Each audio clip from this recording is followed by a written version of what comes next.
ఏమైంది, ఒక డాక్టర్ అక్కడ మొన్న కాశ్మీర్లో ఒక పోస్టర్స్ అతికిస్తాం చూశారు. అది పొద్దున్నే చూస్తే ఆర్మీ వాళ్ళు ఆ పోస్టర్లో ఆర్మీకి వార్నింగ్, మీ అంతు చూస్తాము, దేశంలో బతకనీయము, జైషే మహమ్మద్ మేము అన్నటువంటి. ఈ పోస్టర్లు ఎవరు అతికిచ్చారు అన్నటువంటి దాన్ని వీళ్ళేంటి ఇప్పుడు సీసీ క్యామ్స్ ని కంపల్సరీ చేశారు కదా టూరిజం స్పాట్స్ లో, అట్లాంటి వెరిఫై చేస్తే అక్కడ ఉన్నటువంటి మెడికల్ కాలేజీ స్టూడెంట్స్ వేశారని తేలింది. ఆ మెడికల్ కాలేజీ స్టూడెంట్ ని ఇద్దరిని పట్టుకెళ్ళారు.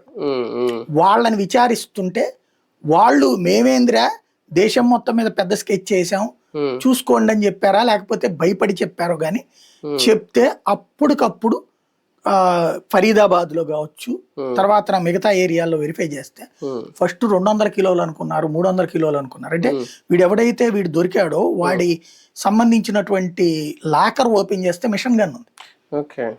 అప్పుడు మిషన్ గన్ కూడా ఎక్కడి నుంచి వచ్చిందని నీకంటే, మిషన్ నాకేంటి దేశంలో బోల్డ్ అన్ని రెబెట్టాలు మిషన్ గన్లు అన్ని మా దగ్గర ఉన్నాయి, పెద్ద యుద్ధానికి మేము సిద్ధంగా ఉన్నాం, జస్ట్ అంతా ప్రిపేర్డ్ పేలుడు పదార్థాలతో సహా 3000 కిలోల పేలుడు పదార్థాలు. అంటే ఆర్డిఎక్స్ అని కాదు, ఇది సల్ఫర్ ఇట్లాంటి రకరకాల కలిపి అమ్మోనియం ఇవన్నీ కలిపి తయారు చేయాలి. దానికి టైమర్లు, రిమోట్లు ఇట్లాంటివన్నీ.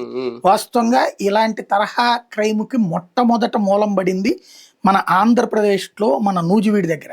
అప్పట్లో దీన్